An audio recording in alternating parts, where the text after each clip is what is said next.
The 1420 Sports Podcast Show 206, Wednesday, June the 1st, 2022. Dave, another month has passed us by. Got a lot accomplished in the last month. Not as much as you always like to, but boy, oh boy, the months seem to be flying by. Summertime's now upon us. We finally got some almost summertime weather, deep spring weather, I guess it could be.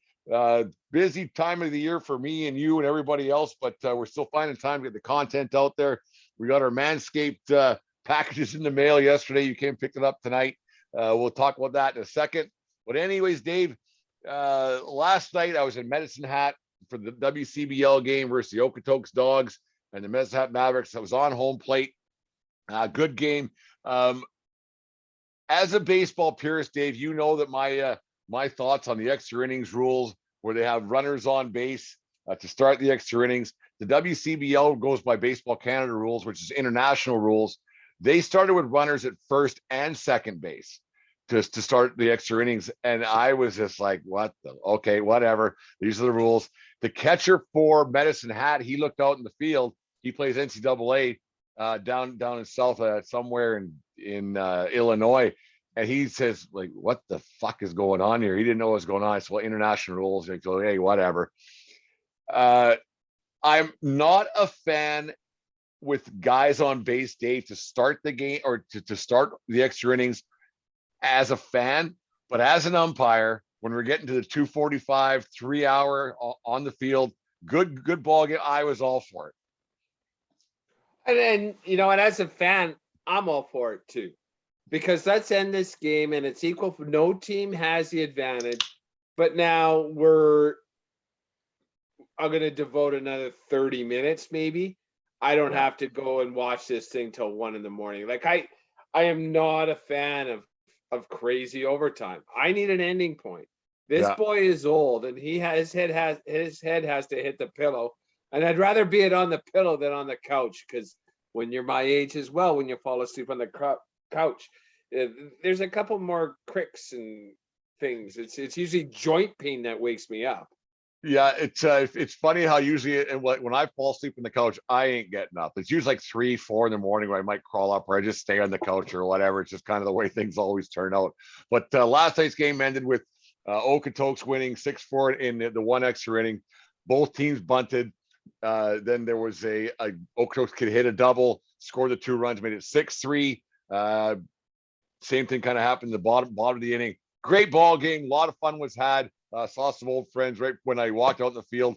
Some friends of mine that I've grown to know. They booed me when I got in the field, so that was nice. And then during when my name was introduced, they booed me again. So it was a fun time to get out. But after the game, we went down to Silver Buckle bar and had a couple of beers. Met another old friend down there. He was bartender Dave Roberts, super nice guy.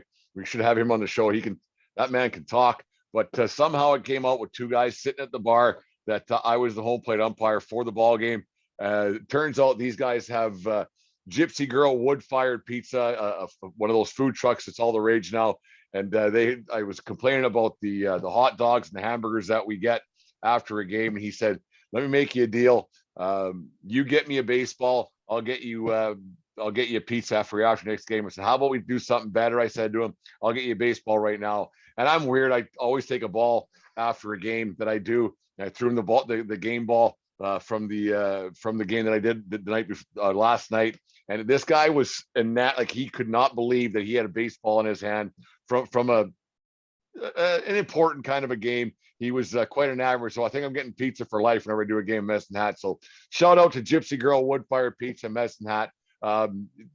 They were telling me all sorts of things. I'll give a report on it on Monday night. We do another show, or Sunday night. He's going to leave a couple in the dressing room for us after the game on Friday night. But Dave, as I was sitting at the bar having an after game pint last night, watching the highlights. I got a quick question before you go on to the next topic. Go ahead. So when you said you had a ball in your pocket, you're wearing t-shirt and jeans and you crammed a baseball in the front pocket of your blue jeans? I know. We actually have a dress code we have. So it was a pair of khakis. So there's a deeper pocket in my back pocket that I keep the ball in my back pocket. I'm weird. It just fits. I don't know. Why didn't you leave that in the vehicle? So you're it's always a weird thing. I always carry a baseball after the game. always. So you were sitting down had with it. a baseball. I had it in my hand while I was sitting there, like it was in my hand while I was sitting there. Like I took it out of Oh, my pocket okay. while I was sitting there, and I said, here's a ball right here. And I threw it to him. It's weird. I know it's immature and goofy, but Oh it's no, just a little, like, and it's a ritual I have after games. I don't know what it is. I that's always your have a baseball in my hand. Yeah. that's your thing, and I'm not. I kind of wish I had the baseball back, 'cause now I have to find another one for my collection. But whatever. Well, I was just more worried about how you're transporting said baseball, like, because No, as soon as I sit down, I pull it out of my pocket. It's in my hand. There you go. Oh, okay. It's weird. But well, yeah, like, because I don't have pockets that would hold a baseball, Hold the but baseball. Well, you got a skinny ass like me. You imagine what you fit in your back pocket. But especially anyways, in the back pocket. Holy shit, you can that's have a just- catcher's mitt down there. I got a Davis ass. Nothing really much there. Yeah. Anyways, I'm sorry for interrupting, but No, I no. had to know Yeah. how one rolls around. No, Like, it's yeah, it's not like a comfortable thing. a nice Yeah. pair of chinos, or like when I was in junior high, I wore rugby pants a lot. Is that rugby pants? They're more of a chino, I guess. I don't know. They're khakis. They're from Th- fucking Work Warehouse or Work World or whatever. No, or Marks. Marks. Yeah, What, pair of khakis. what Whatever. was that? The Levi's things, like Bad Idea jeans. Like it was a skiff on that. I don't know. Neither do I. But anyways, we No. digress. Go ahead. Anyways, so I'm sitting at the bar having a drink, talking to my friend Dave Roberts. Did you see the game? I said, no, Dave, I was on the field. You know, he goes, oh yeah. And I'm watching the highlights of the Oilers Avalanche game. And I see this play, Cale Makar. And then I see in the top of the screen, there's whoever's the guy is offside. It might have been McKinnon. I have no idea. It doesn't much matter. And to me, I see that this play's 2 feet offside. And I turn my head to continue a conversation with the guys from a Gypsy Girl Wood Fired Pizza. And they're like, you don't know? I said, no. They said that play was called onside. And I yelled some expletives, and I was sober because I was on my second beer in because I had the game last night. I said, you got to be fucking kidding me. They said, no, they went to review and it called onside. And I was shocked. I could not believe that they call. I was, what the fuck is going on here? And then they go upstairs, and it's a good goal. Every league I played in, Dave, from fucking tiny mites to bantam to junior to senior to rec hockey to whatever, to on video games, that plays offside, and I don't give a fuck what any nerd, anybody says. That play is offside. I'll tell you why. There's no first. Okay, give me your call, and then I'll get to why I'm right and you're wrong. I agree that play is offside. Like, that's offside. That's been offside since I've been watching hockey. That would be the play when you're like, 3-4 years old watching hockey with your dad, and then it's always your dad that explains to you how that is offside when you're watching hockey on TV. That is offside. Hey, don't do this because the ref will blow the whistle every time. The puck has to beat the player into the zone, right? That's as simple as it gets. The puck goes in before the player. Done. That's offside. That didn't happen. With the explanation, because nowadays they have delayed offside, which I understand, right? You can shoot the puck in, yeah, but no one can touch it until everybody clears the zone. Essentially, that's what happened. And I guess when you want to microscopically say this is where offside is and isn't, I will understand that how one can assume. I understand why they called that a good goal, because Makar didn't touch it. But here's my problem. He had possession of the fucking puck. He had possession of the fucking puck. If you're gonna get down to that minute of a time frame when he doesn't have possession of the puck, that every time that a person's stick handles the puck, if you go frame by frame like the fucking Zapruder films, there will be a time that the puck is not touching player's stick if he's stick handling the puck. I'm telling you. 100% agreed. And it's that's what you and I are in complete agreement on this, because he just happened not to be touching the puck with his stick for that whatever 0.38 seconds. Like it's garbage. Like he possessed the puck. No one else. He was in control of the puck. He was the only one with a chance to touch the puck next. Like it's just garbage. And now what happens going forward? Are linesmen now going to swallow that whistle because they don't want to blow a scoring opportunity, even though they know it's offside? Well, we got to wait until they go upstairs to make sure the guy didn't touch the puck when he crossed the line when the player was in offside position, and that's going to slow the game down. And it's just garbage. And now you're going to see guys kind of lag the puck in, I guess, for lack of a better term, and not touch it. Like you're going to see a difference in play, and now this, and now that, and more challenges. If a guy's possessing the puck when he gains the zone, and someone's in the zone, offside, quit fucking splitting this hair. This bullshit. Cale Makar is one fuck of a hockey player. He's a fantastic defenseman. He's a young player, played for the Brooks Bandits. Congratulations to them for winning the national championship on Sunday.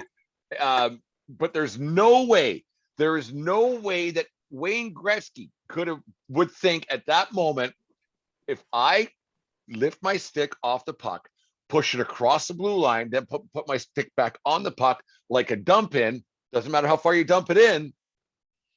There's no way any hockey player who's ever played this game makes that decision at that time. And secondly, there's no referee ever who would make that call on the ice. The referee blew it on the ice. They went upstairs to New York or Toronto or wherever the fuck they get the replay from, and they came up with some cockamamie fucking rule that made that call. Horrible. I'm not going to say cockamamie. I'm saying they looked for a way to allow that goal.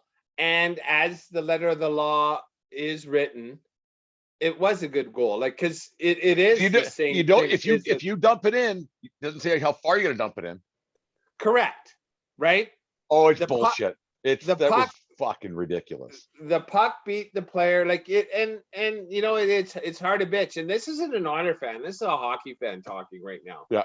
It's a bit garbage because it's against the spirit of the game, and it's against how the game's been played for fucking ever. Like I remember, like, delayed offside used to not be a thing.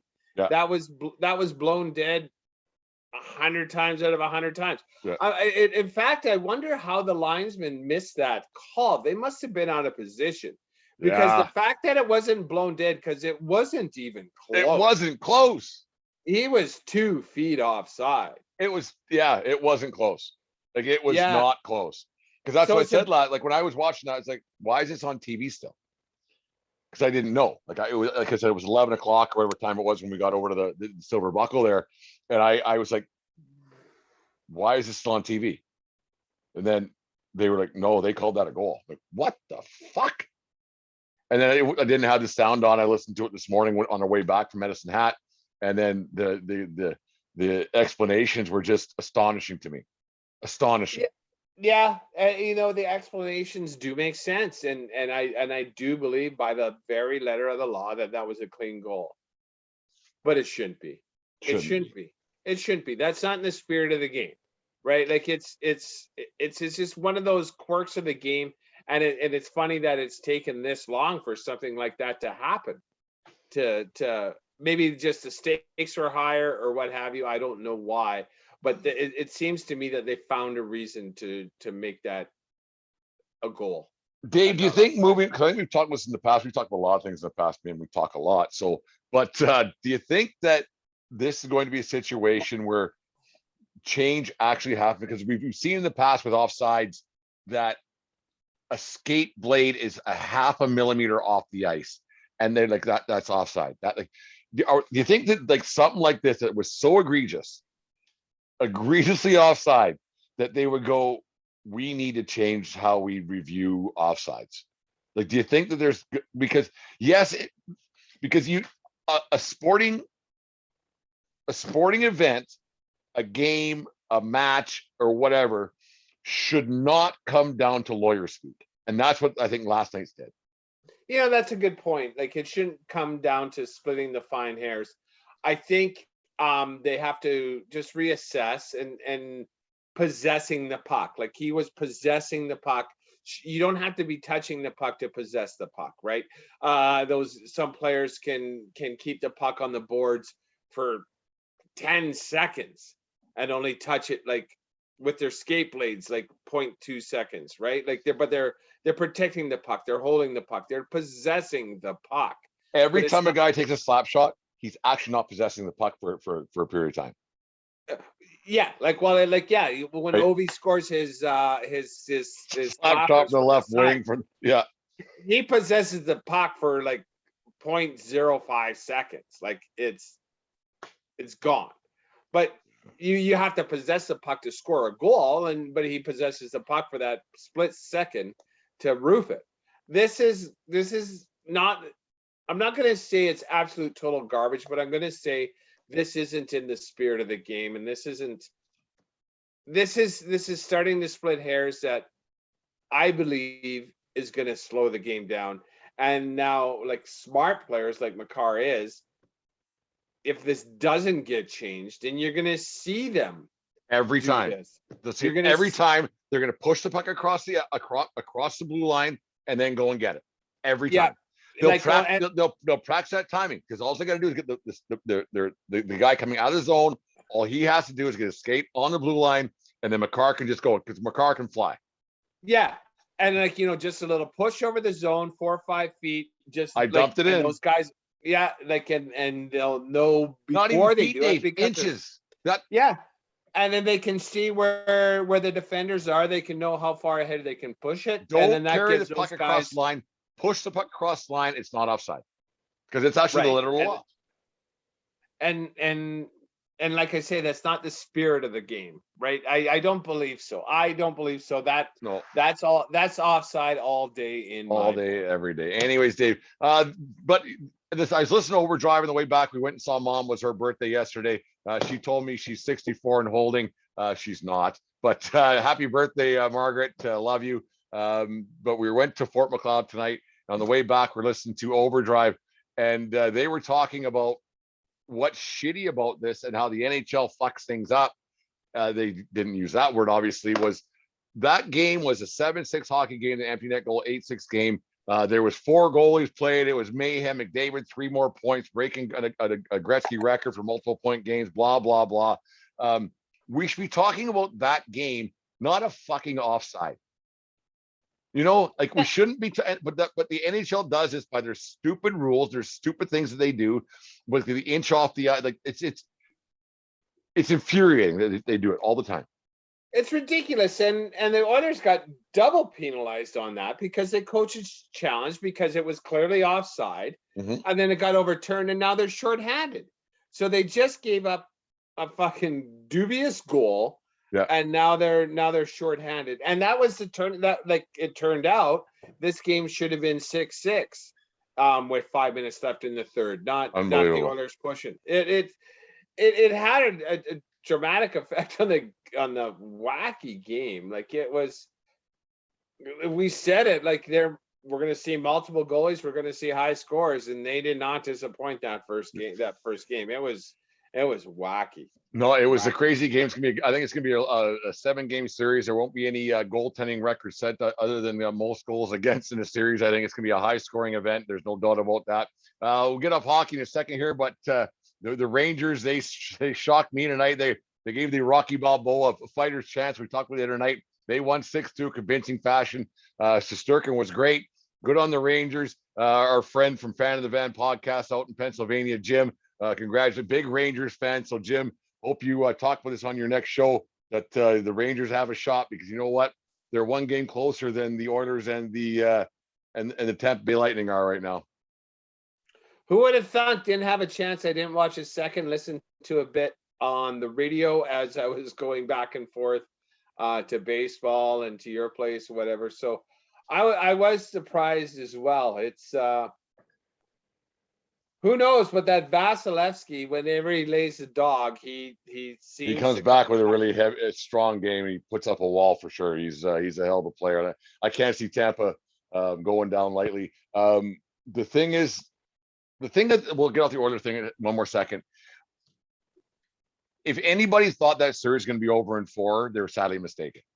Either way, right? With Colorado or Edmonton. So I don't think that offside is a series changer.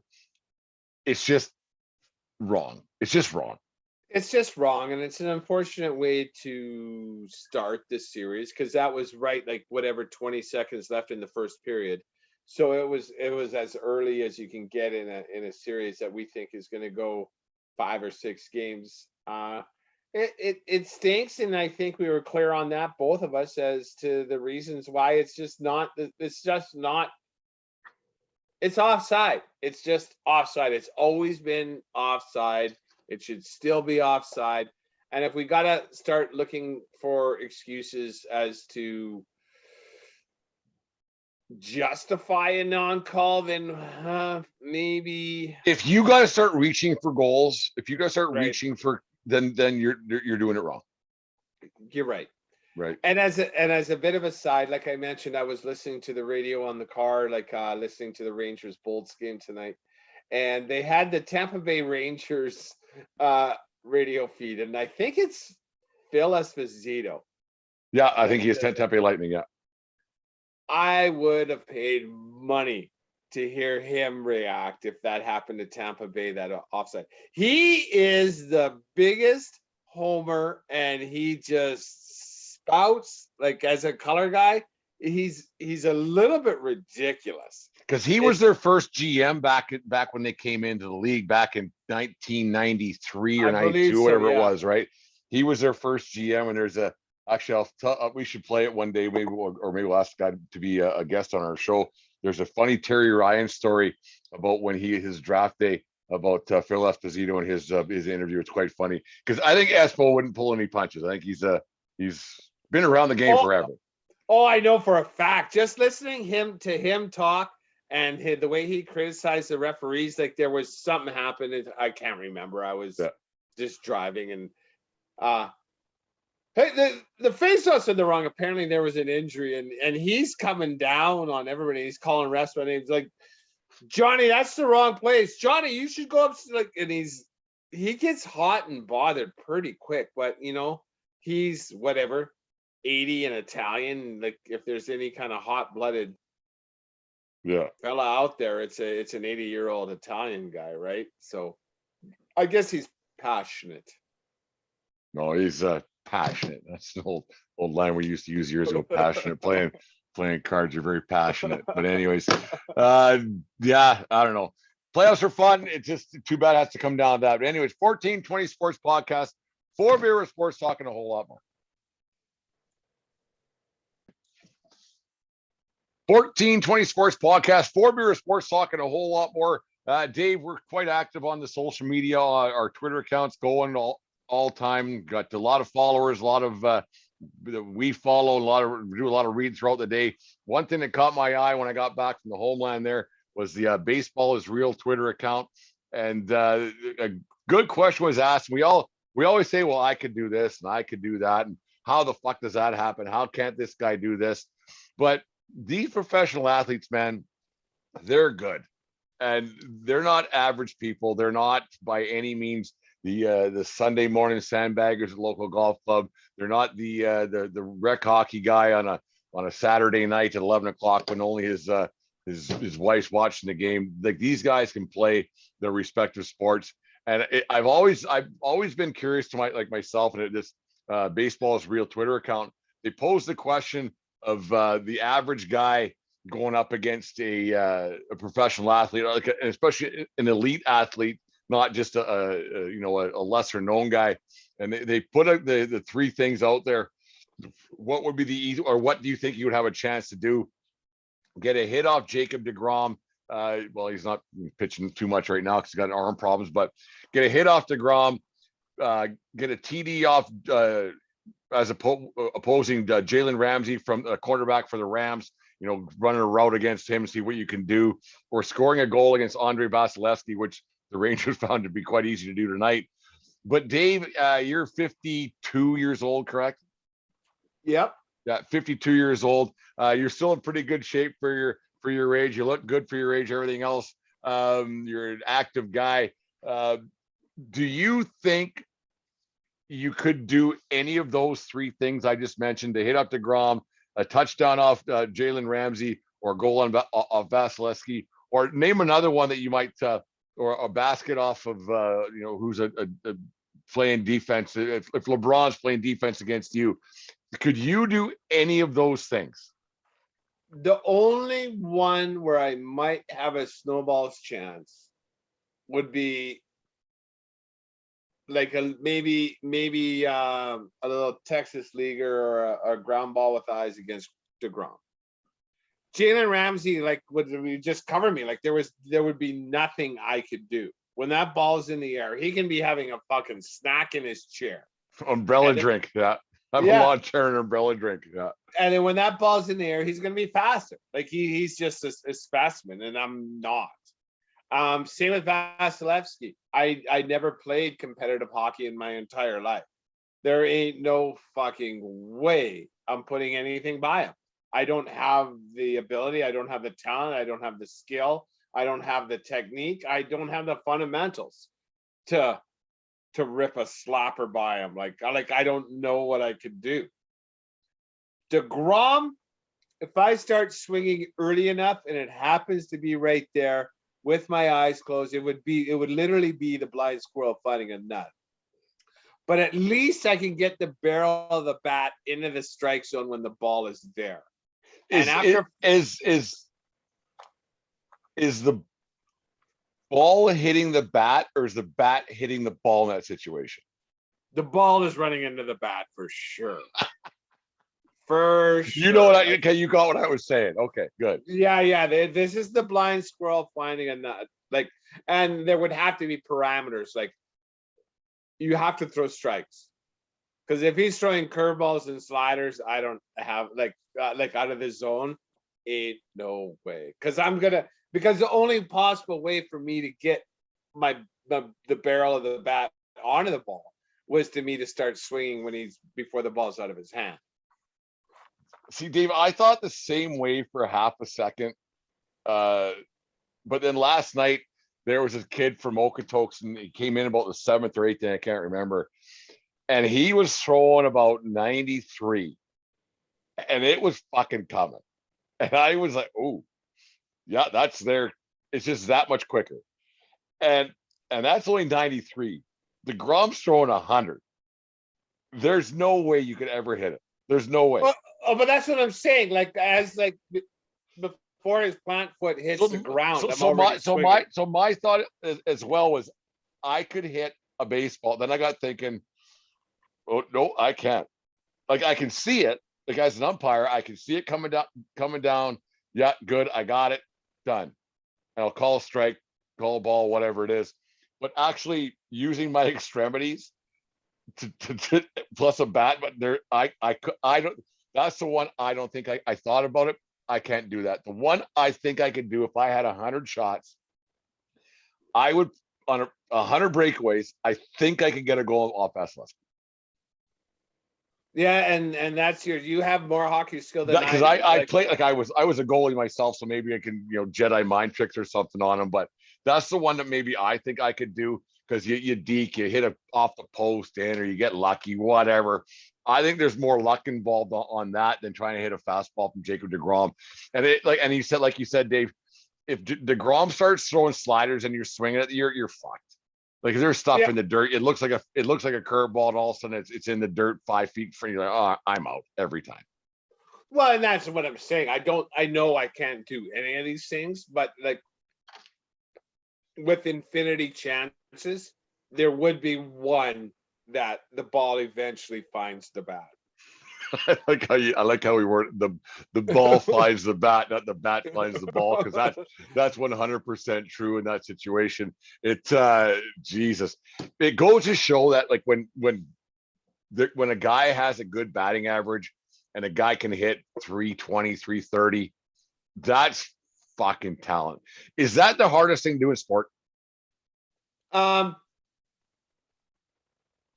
Yeah, like it is. Like they say it all the time. The most successful people, like you're successful at your job 3 out of 10 times, and you do that for your career. You're in the Hall of Fame. It's not easy. It's not easy. Because it's not just putting the bat on the ball. It's putting the bat on the ball and the ball finding the grass. Like that's another thing too, right? So it's so hard. What would be number 2 on the list of the hardest things to do on a consistent basis to get you? Because might get in trouble with basketball people when I say this. It does, like, and you're not a Shaq apologetic guy. Being big isn't a skill. So I think that like a Shaq, yeah, he was effective, did what he had to do. He's a Hall of Famer, block championships, the whole bit. But I don't think being big is a skill. Shooting threes and being Jordan-esque it's a whole nother level. That's generational talent. Is there, like, so a basketball thing? I don't know if there's this thing in basketball. I think shooting threes like Steph Curry does, that's comparable to a guy hitting a baseball. See, and Steph Curry, who I quite like. I like everything about that guy. I like that Golden State team. I've seen some drills and what have you. It's not shooting threes is easy for Steph Curry. You know what's not easy?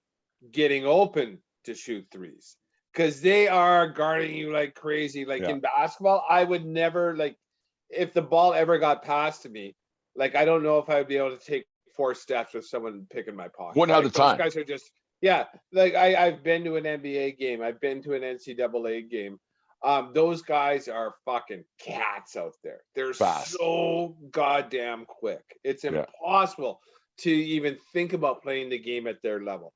So basketball, I'm toast. Like, like there ain't no chance. Like, sure, I might be able to sink a 3. Like, I have sunk 3s. In high school, I sunk a 3. But you know what? I was wide open, and there was no 6'5" fucking cat coming at me, jumping. And like, I ain't sinking that 3. Like, I ain't pump faking that guy, because you know what? Because I pump fake that guy. There's another guy that was 12 another one coming back beside him. Yeah, coming right beside him. Yeah, so that might be the 2 toughest things in sport, I think.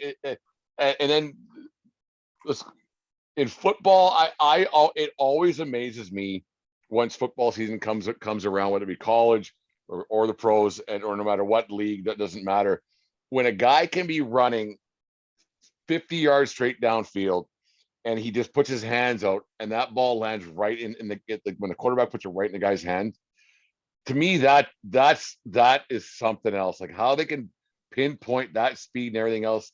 I mean, it's their job and they practice it a lot, but you got a bunch of great big dudes coming at you to get you, and you have about 3 seconds to put that ball in the air, and they can put it at the 50-yard line, at the hash mark, blah blah. These guys are good, man. Like, these professional guys, like, it's a joy to watch. It really is. It is completely enjoyable. Like, and there's occasionally they don't do it as often as I like to see. But when they have the overhead cameras in the NFL games, and they'll stop it, and when the quarterback is releasing the ball, they'll show where the receiver is. Yeah. And that guy sometimes covers like 15, 20 yards. When the ball's in the air. When the quarterback has it in his hand, he's traveling, like he's moving. Or the ball is in the air, and the guy stops when the ball's in the air, and like just does that back shoulder catch to the end, to the sideline. That's simply undefendable. It's absolutely undefendable. But it's such an acquired practice, God-given skill. It's a combination of all 3, and it's sports played at a pinnacle is just such a wonderful thing to watch. And you know what? The thing that, playing, you say, what's the hardest thing to do? Like, play 18 holes with 1 golf ball. I don't think I've ever I, done I don't play four. it. You know, let alone like being on like not the majors, but where they really crank up the difficulty. But you see some of these PGA events and they're 18, 19 under par. Like that's it over 4 days. That blows me away. That blows me away. Hardest Like sport, hardest I think individual. I think golf is the hardest sport to go on. Because that's one, there's definitely more bad golfers in the world than there's good golfers. Like there's guys who are serviceable hockey players, to play beer leagues or whatever. They're serviceable, but there's more bad golfers than excellent golfers. Well, yeah. What is the PGA Tour support? 120, 130. I don't know how many guys actually have their PGA card. I'm not sure about that. But like that's 5 teams in hockey, right? Yeah. That's 10 teams of basketball, right? So these are now at the pinnacle more than like, and I would guess tennis would be the other one like that. Like, there's no way I'm returning a Novak Djokovic serve, right? That thing, I don't even know if I'm waving at it. Like, No, I it's blink and it's like, have like you served yet? I'm waiting on you. we somewhat, Dave, we like throughout our lives, and now kids nowadays, everything else, and we as people who watch sport and complain about these guys, and your team loses or your team wins or whatever, or a shitty offside fucking call or whatever. For lack of a better term, I actually think that we take these guys for granted how good they actually are. Like I think we expect it because we've been watching it for so long, and the nutrition and the money that they make and everything else. I think that we take athletes for granted a lot. I really do. I don't. I honestly don't, because the dedication to your craft. I mentioned it the other day, talking about just the other day when we talked about John Daly in the Yeah. Who's Better. He was so good. That's God-given talent. That fucker didn't dedicate himself to his craft. Yeah. Whereas I don't think anyone in the NHL, or the NBA, hasn't dedicated themselves to the craft, because They have to. you're not making it. You're simply not making it. Shaquille O'Neal never dedicated himself to the craft. Never. Couldn't shoot a free throw. Yeah. Can't shoot a fucking free throw. That's inexcusable. That's God-given talent is why he's in the NBA. I'm not saying he didn't work. Yeah, coordinated and the biggest man out there. Yeah. And that's it. And Big's not a skill. Big's not a skill. Coordination is a God-given talent. And obviously he was a difference maker because of his fucking size. I'll never argue that he wasn't influential and a difference maker on the court. He's a top 50 player of all time. Yes. What would he have been if he was more dedicated? When we don't know what he was capable of. We'll never know. Well, because that was one of the big risks between him and Kobe. Kobe was always working on his game, and Shaq was the guy. He was Keith Kachuk. He'd show up to camp 40, 30 pounds overweight. He didn't get off-season surgery. He waited till fucking September to get surgery. I got hurt on company time. I'm going to get my surgery on company time. He was more about the brand.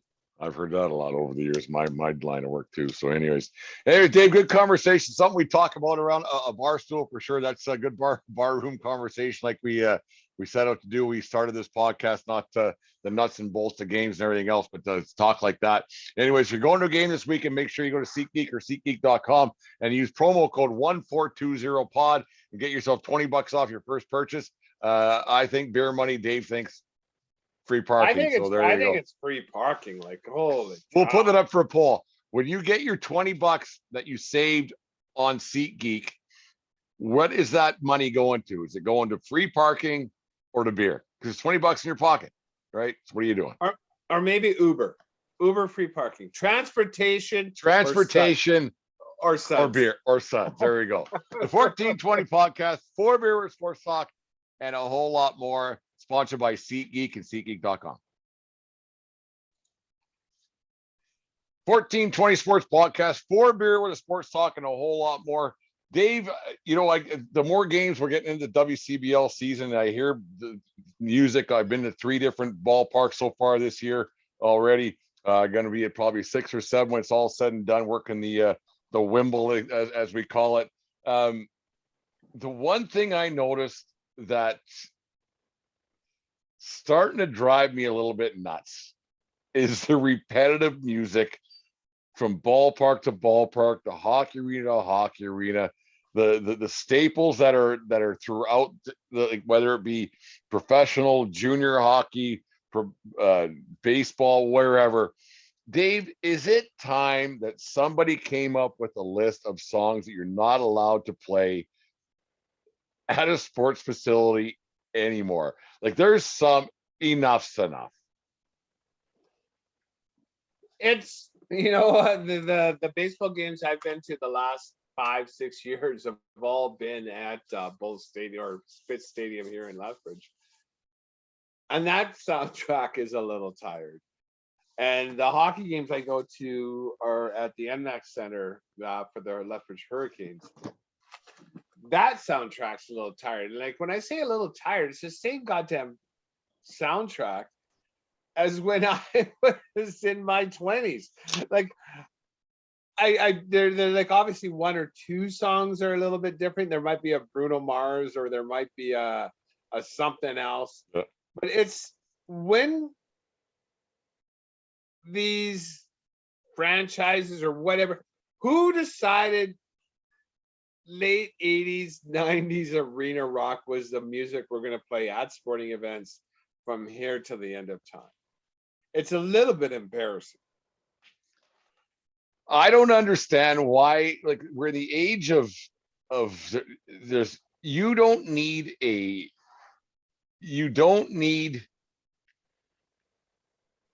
CD, you don't need a cassette, you don't need anything.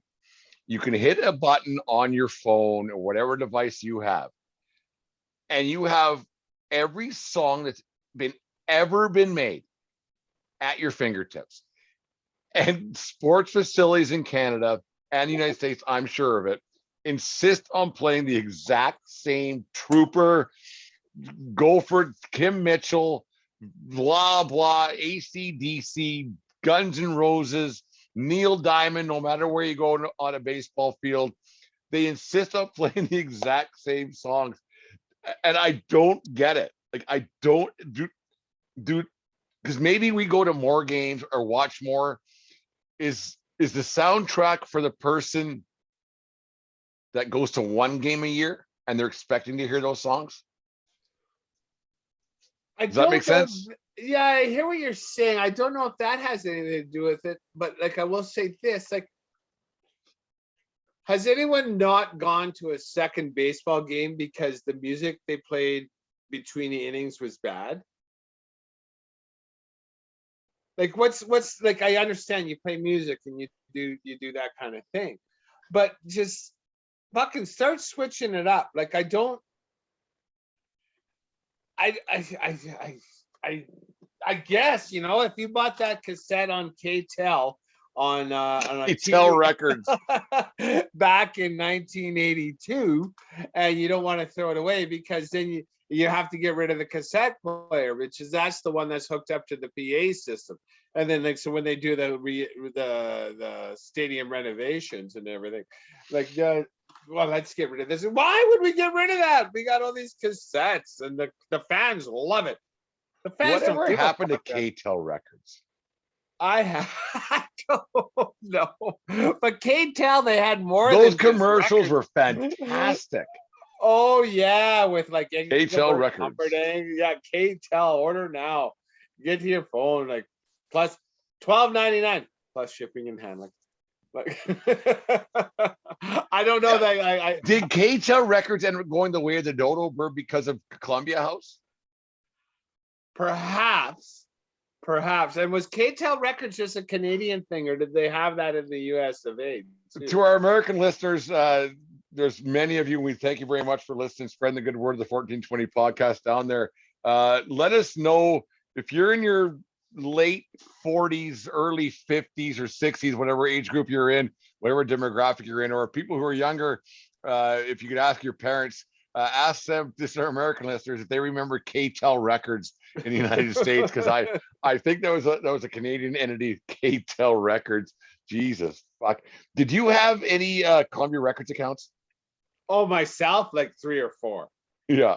Like I got my first one when I was 16, and I stopped at like 21.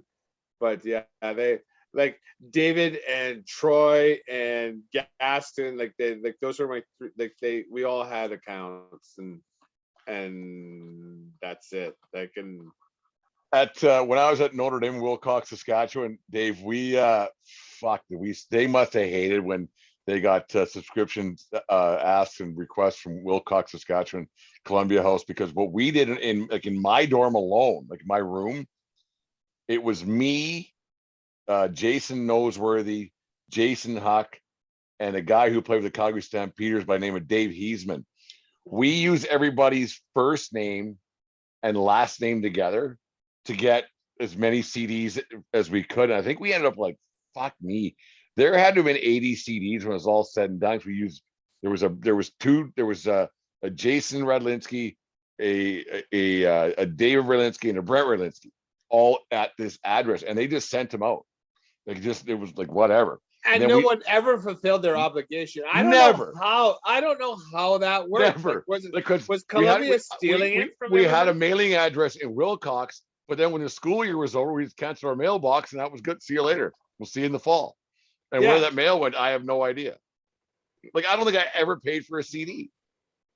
No, well, you paid that penny for that penny, shipping. And then the first shipping and handling of $12.99 or whatever it was. Yeah. Yeah. I have no idea how that, like, it was easy to scam. Like, no credit card. No one had a credit card. Like, when you're 16 years old, back in the day, like a credit Wilcox, card? Saskatchewan, you need money, man. Like, just there. You eat at varsity every day and go to the arcade. Yeah. When I was 16, you didn't even have fucking bank machines. No, yeah, that's true enough too. Right? So I had a checking account before I had a bank machine.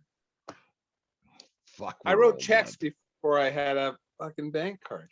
We're old. We are old. We're old. Well. We're getting up there. It's nice to remember those things. Oh yeah, kids today, they have no idea. Like, I actually put a kid who's 17 now, put him back into what when we were 17. Could he make it? Well, you'd have to figure it out. It'd be a tough fucking couple of weeks, because you don't have a phone. You don't have a bank card. The phone is the landline. Like, when you phone a buddy's house, you don't have internet. Yeah, there's an 80% chance you have to talk to his mom or dad, right? Or heaven forbid, phone a girl. Is Sally there? Who's speaking? It's David. You can't just send a random text looking for anything. Like, there ain't no hit me ups. Absolutely not. You have to phone a landline and hope the parents don't answer. Yeah, I'm gonna phone you, like you tell them at school. I'm gonna phone you right around 7 o'clock, and then get off the phone, and then you're on the phone for a long time. Oh boy.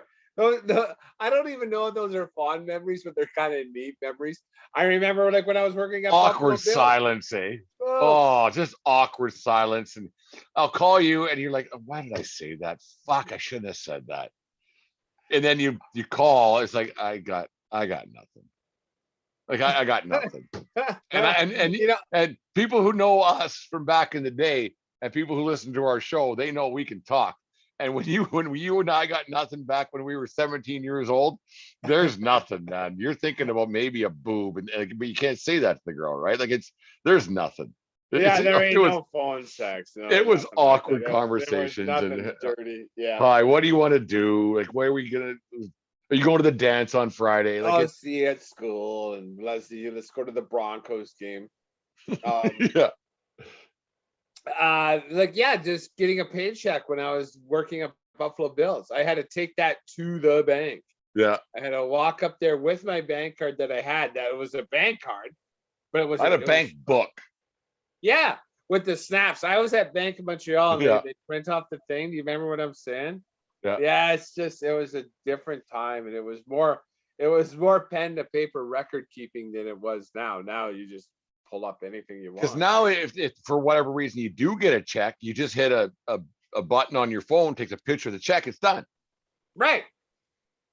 Like I haven't been in a bank for a while. I had to go to the bank because something happened. I needed my bank card for something and it wasn't working. I needed a new bank card about 4 months ago, where it was just dead, like folded in a wallet or whatever. It just wasn't working anymore. My dad, right to the day he died, he went into the bank. He never used a bank card. He went into the bank. The girls there in Fort McLeod knew the account number. He's like, "Give me $100," and they'd hit Steve's numbers and give him $100 and see you later.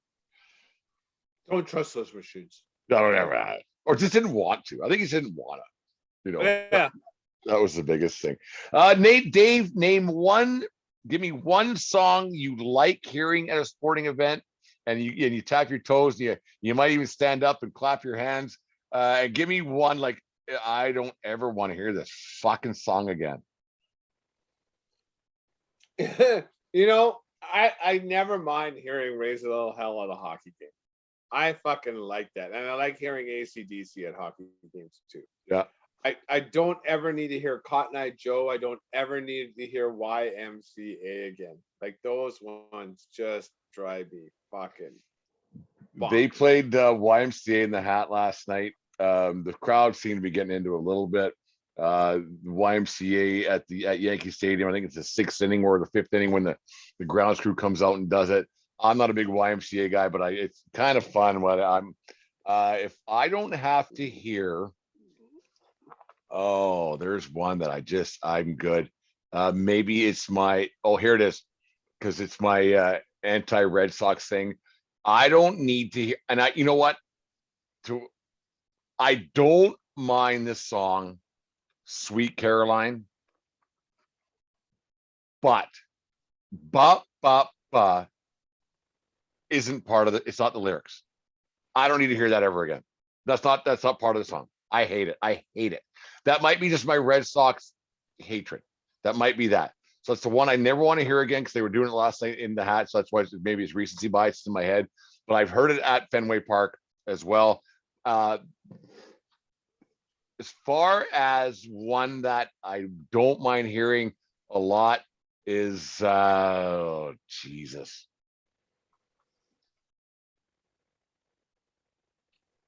I liked AC/DC.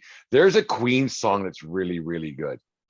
That when it's loud, I'll think of it in a second. But what Queen song ain't good, man? There's lots that aren't good. Are you thinking of like Killer Queen or Stone Cold Crazy? Stone Cold Crazy is a really good song. Yeah, I'll think of it like in a second. But anyways, no, there's just songs you don't need to hear. I think there needs to be a recycle. We don't need to hear CNC Music Factory anymore and all that crap. There needs to be a bit of a come to Jesus meeting with sports fans and franchises around the world to get this straightened out. Like we said, our American listeners, talk to us about KTEL Records. If you had it down there, tell us if you had Columbia House and how your Columbia House things went. And our younger listeners, could you make it in the 1990s or 1980s? I don't think you could. There's no way you could either. And you know what is a hell of a baseball song, whether it be for the pitch or whatever. I like AC/DC Hell's Bells. I like the way that song. Trevor Hoffman, when he came in, that was his song. He came in for the second leading stage guy of all time. Turn the lights down, Hell's Bells came on. Yeah, that was good. That was solid. That's nice. The way that song starts. One. Yeah, that's really a solid one. Anyways, 1420 Sports Podcast brought to you by Bodog and Bodog.com. Make sure you make your bets today. Pad your pockets. Go to our website or not our website, our social media accounts. Click on the account, make some bets, and pad your pockets. Bet on Dustin Johnson in the fucking Saudi tour. We forgot to talk about that. We'll talk about that on Sunday, maybe. $150 million is what they're paying him to compete. RBC dropped him. Well, because He won't play. He won't play on the PGA Tour ever again. For $150 million before you even tee it up. I think that's a smart business decision. But and he can still play in all the majors. Yeah. I don't know. I don't know. 150 million before you even tee it up. He has 150 million. And now he has 150 more. Well, and now Paulina can do her thing in Europe with him. She can wear Lululemon wherever she goes now. Whatever. She's a brand manager. Yeah, like that's like he's living a charmed life, old DJ. Never saw that coming. Anyways, the 1420 Sports Podcast, 4 Beers Sports, talking a whole lot more. We'll talk about Manscaped after we take a pee break and everything else. Dave, yesterday I went and checked the mail like we talked about on Monday night. Our Manscaped package, Canada Post sent the notification, was supposed to show up on Tuesday. Canada Post will never fail you, no matter what. They're not nearly as reliable as Gentle Giant delivery service, but they're right up there. Canada Post said that it was the Manscaped package were going to show up, and sure as shit, it did yesterday. Our packages showed up. We got I was quite shocked at the packaging and everything that we got. There was T-shirts and underwear and crop reviver and crop preservers, accessories inside, the weed whacker, and the what's the main one, Dave? The lawnmower 4.0. People are gonna watch on YouTube. I'm holding up my hands right now. We'll get into this a little bit more. We'll get once we get we test drive the material.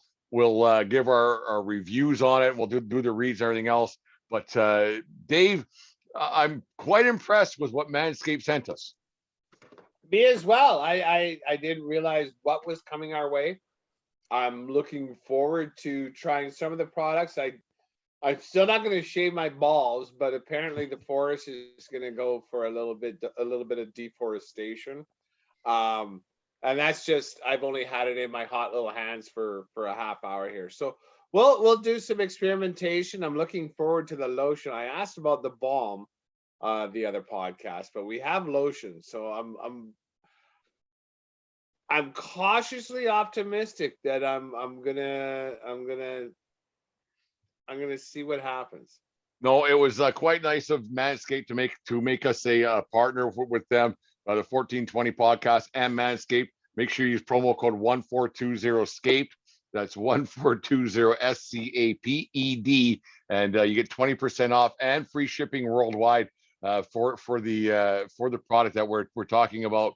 Dave, I actually, you know what? I wore the underwear last night. I wore my usual underwear during the the game with my khaki pants where I'm wearing, where I put my baseball in my back pocket, my huge back pocket, because I got no ass.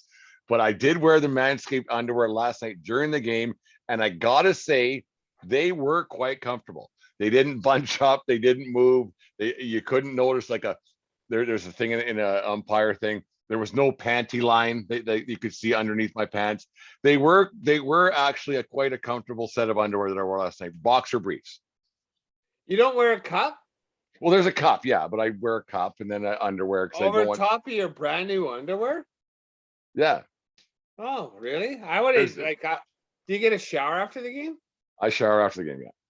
Well, then why don't you put on so now you got your nice new panties all sullied and soiled.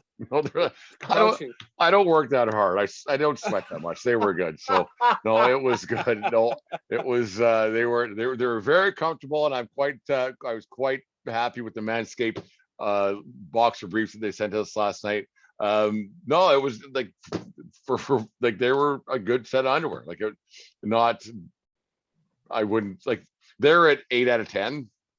Well, we're gonna talk next week because I'm gonna give that fucking gift basket a trial run. I'm gonna rip through that motherfucker, and I'm gonna try everything on it, and you're gonna hear about me talking about it, good or bad, and a T-shirt too. The T-shirt, we'll put those on. maybe we'll shoot a promo commercial, put it on YouTube, and do something along those lines. But thank you very much for Manscaped for being a partner with the 1420 podcast. We appreciate it all. Between we got Manscaped, we got Bodog and SeatGeek. Things are looking up. We're finishing up the things with the Belly Up Sports podcast network to get our show out there. Got a few more things I got to get done tomorrow, but we'll get her done. But it's a lot going on, but we enjoy it. We enjoy getting the shows out there to you guys. Content, we like putting it out there. We got to focus more on that a little bit. We've been getting away from that a touch, but tonight, hope you enjoy our show tonight, and we'll make sure you guys support the show mostly by listening. And if you need a Manscaped product or anything else, make sure you utilize our promo codes 1420 skate and 1420 pod for SeatGeek. We greatly appreciate all the support. I agree. It's exciting times here at 1420. Who would have thought we've been head down, ass up in it, get working on our product, working on our craft. When I think back to those first 20 episodes, it sounded like we were talking on a string with a couple fucking soup cans. Yeah. And now thanks to Jim, thanks to the technology and the shit that we're using is a lot better than those first couple ones. So I appreciate that we're working on it. And now that we have partners, in Bodog, we have partners with Manscaped, we have partners with SeatGeek. It's exciting times, and I hope to keep doing this and keep growing with partners, growing with listeners, and like I said before. And who knows where this might go? Who knows? We did this for free way before we started doing it for free, and we're still kind of doing it for free. For those of us who know Dave and I, we used to do what we talk about on a nightly basis here. It was usually just us on a bar stool or at a house or wherever, drinking some beers and talking sports. Not about the who won, who lost, and why, but the because of it all. That's kind of what we're trying to do here. Barroom conversation from the comfort of your own home, and we hope you guys keep listening. After you get done listening to our show, make sure you find Jimmy Valentine's song "Over With" on the internet. It's on Spotify. Great little tune, good summer song. "Over With." He's been doing pretty good, doing some session work, everything else. So Jimmy Valentine with my nephew James Schwarn. He's doing some good things out in Vancouver, and he does a great deal of work for our show, and we thank him very much.